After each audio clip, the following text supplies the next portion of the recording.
mwanzoni wakulima walikuwa wanapeleka mazao kwenye ghala, unakuta amepeleka labda kilo zake 50, lakini akifika kule kinachoandikwa kinakuwa ni tofauti. Lakini sasa hivi kupitia mizani za kidigitali, akipeleka kilo zake 50, anapata ujumbe kwenye simu yake na anapata stakabadhi ya kukiri kupokea kilo zake 50. Kwa mkoa wa Lindi, msimu uliopita tumekuwa na mizani za kidigitali 897, na leo katika kujadiliana tumeona kuna mahitaji ya mizani 85. Kwa hiyo unaona ni jinsi gani ambavyo sisi tulikwisha kwenda mbele kuhakikisha kwamba kila kituo kinachopokelea mazao ya mkulima wanatumia mizani za kidigitali. Kama timu ya Rotai tuna maelekezo huwa tunayatoaga kwenye vyama jinsi ya kusafirisha hii mizani. Maelekezo mojawapo ambayo inahitajika kusafirisha, tunaiweka mizani, kuna namna ambayo inawekwa kwenye pikipiki kwa ajili ya kuisafirisha, lakini kile kichwa au indicator ambayo ipo pale juu inatakiwa itoke na inaingia kwenye box maalum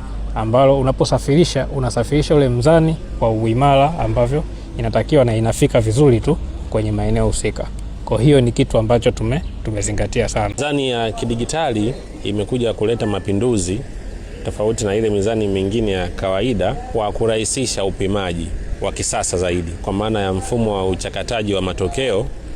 Mhusika au mpimiwaji wa mazao kwa maana ya mkulima anao uelewa wa kutosha kwa kile kinachoonekana pale mbele, tofauti na mizani ya nyuma ambapo kwa asilimia kubwa ilikuwa inafanywa na yule anayekupimia. Kwa anaweza akakufanyia udanganyifu bila wewe kujua. Changamoto chache ambazo zilijitokeza hususan kwenye vitendea kazi kama solar power kwa ajili ya kuchaji, tumewasisitiza namna ya kuboresha zile mizani hususan pale vinavyohitaji kupata chaji, lakini pia kwenye upande wa simu ambazo zinatumika printer kwa ajili ya kutoka risiti.